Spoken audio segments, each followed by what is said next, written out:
అసలు నిజం చెప్పాలంటే ఆ లడ్డు విషయంలో శాంపిల్స్ తీసుకుందే 2004 జూలైలో, అంటే మీ ప్రభుత్వం అధికారంలోకి వచ్చాక ఇప్పుడున్న ముఖ్యమంత్రి గారు ముఖ్యమంత్రిగా ఉన్న టైంలో, అంటే ఈ శాంపిల్స్ తీసుకున్నది మీ ప్రభుత్వంలో. నిజంగా ఏమైనా కల్తీ జరిగితే అది మీరు చేసినట్టుగా, మీ నాయకులు చేసినట్టుగా తప్పులన్నీ మీరు చేసేసి మళ్ళీ తిరిగి ప్రతిదానికి కూడా వైఎస్ఆర్ కాంగ్రెస్ పార్టీని బాధ్యులుగా చేస్తూ ఎంత దారుణంగా మీరు వ్యవహరిస్తూ ప్రజల్ని తప్పుదోవ పట్టించడానికి ప్రతి సందర్భంలో కూడా ప్రయత్నిస్తూ ఉన్నారు. ఈవెన్ ఆ సిబిఐ దర్యాప్తు నివేదిక అందులో జంతు కొవ్వు లేదు అని చెప్పే కూడా ప్రజల్ని మభ్యపెడుతూ అలాంటి ఫ్లెక్సీలు వేయడం ఎంతవరకు సమంజసమని నేను అడుగుతూ ఉన్నాను.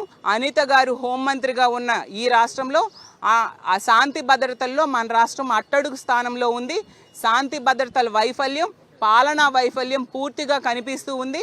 ఖచ్చితంగా రానున్న రోజుల్లో మా కౌన్సిల్లో ఈ శాంతి భద్రతల మీద ప్రశ్నించబోతున్నాము, ప్రభుత్వాన్ని ఎండకట్టబోతూ ఉన్నామని తెలియజేస్తూ ఉన్నాను.